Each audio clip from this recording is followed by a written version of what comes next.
Parliamentary committee వర్క్షాప్లో CM Chandrababu కీలక వ్యాఖ్యలు చేశారు. ఎవరికి కేటాయించిన పదవిలో వారే పనిచేయాలి, అలాగే కావాలని వివాదాలు సృష్టిస్తే పక్కన పెడతామంటూ ఆయన సెన్సేషనల్ కామెంట్స్ చేశారు. ఇటు ఎమ్మెల్యేలు అలాగే ఎంపీలు పార్టీ విధానాలను అనుగుణంగా పనిచేయాలి, అలాగే పదవులు తీసుకున్న వారి పనితీరు ప్రతి 3 నెలలకు ఒకసారి చెక్ చేస్తానంటూ ఆయన చెప్పుకొచ్చారు. సరిగ్గా లేకపోతే పక్కకు పెడతామంటూ ఆయన వార్నింగ్ ఇచ్చారు. సో మొత్తం మీద ఇటు పార్లమెంటరీకి సంబంధించిన ఈ కమిటీ మీటింగ్లో ఇటు ఎమ్మెల్యేలు, ఎంపీలు, మినిస్టర్లు, ప్రెసిడెంట్లు, సెక్రటరీలు, అలాగే మొత్తంగా ఇటు కార్యకర్తలు, ముఖ్య నేతలందరూ కూడా పాల్గొన్నారు. దానికి సంబంధించిన విజువల్స్ మనం చూడొచ్చు.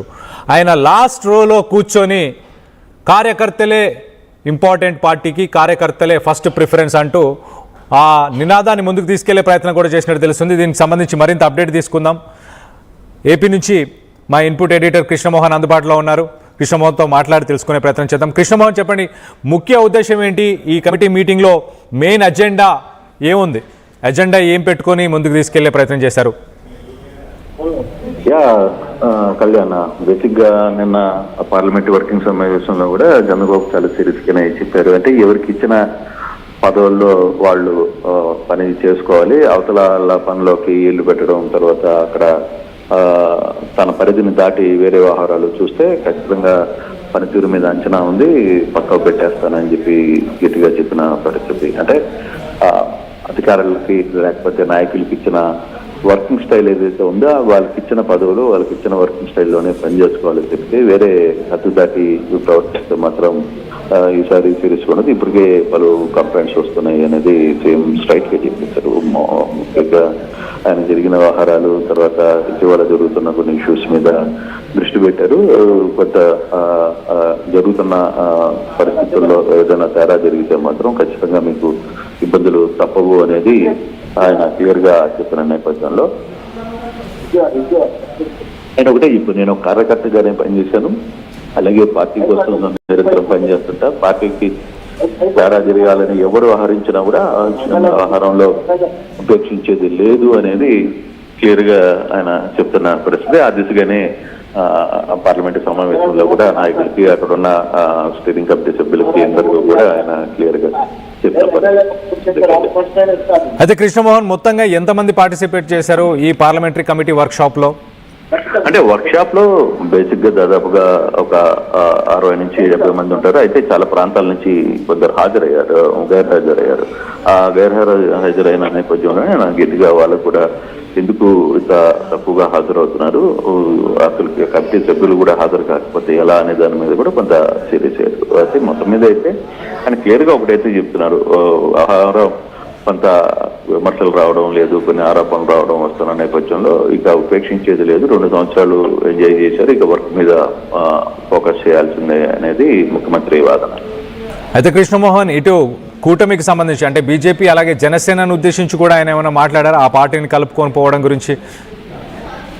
అది అంటే ఇది కంప్లీట్ గా టీడీపీ పార్లమెంట్, జనసేనకి దీనికి సంబంధం లేదు. ఇది కంప్లీట్ గా టీడీపీ పార్లమెంట్ వర్కింగ్ కాబట్టి వాళ్లకు సంబంధించిన, అయితే జనసేనకు సంబంధించి కూటమిలో కొన్ని సర్దుబాట్లు తప్పు చేసుకోవాలి, కొంత ఇష్యూస్ వస్తుంటే దాన్ని లోకల్ గా ఉన్న నాయకులు, అక్కడ ఉన్న మంత్రులతో మాట్లాడి సర్దుబాటు చేసుకోవాలి తప్పితే తొందరపడి డెసిషన్స్ తీసుకుని లోకల్ గా పార్టీకి లేదు కూటమికి ఇబ్బంది తెచ్చే ప్రయత్నం మాత్రం చేయకూడదు అనేది చంద్రబాబు చాలా క్లియర్ గా చెప్తున్నారు. ముఖ్యమంత్రితో హోదాతో కాదు, నేను పార్టీ అధ్యక్షుడికి పార్టీకి సంబంధించిన వ్యవహారంలోనే క్లియర్ గా చెప్తున్నా, ఎక్కడ ఎటువంటి ఇబ్బందులు రాకుండా చూసుకోవాల్సిన బాధ్యత మాత్రం మీదే అని చెప్పిన పరిస్థితి ఉంది. Right Krishnamohan, thanks for the latest update. మొత్తం మీద 25 పార్లమెంటరీ కాన్స్టిట్యుయెన్సీస్కి సంబంధించిన రిప్రజెంటేటివ్స్, ఇటు ఎమ్మెల్యేలు, ఎంపీలు, అలాగే ప్రెసిడెంట్స్, సెక్రటరీస్ వీళ్ళందరూ కూడా పాల్గొన్నారు. మొత్తంగా ఇటు కార్యకర్త వర్కర్ ఫస్ట్ అనే మెసేజ్ని ఆయన ముందుకు తీసుకెళ్లే ప్రయత్నం చేశారు. ఈ సెషన్లో ఆయన లాస్ట్ రోలో ఒక సామాన్య కార్యకర్తలాగా లాస్ట్ రోలో కూర్చోవడం, దాంతోపాటు పర్ఫార్మెన్స్ రివ్యూస్ ఉండబోతున్నాయి. ఖచ్చితంగా పదవులు తీసుకున్న వారందరి పనితీరుని ప్రతి 3 నెలలకు ఒకసారి చెక్ చేస్తాను. 2 సంవత్సరాలు ఇప్పటిదాకా పరిపాలనకు సంబంధించిన గడువు తీరింది ఆల్రెడీ.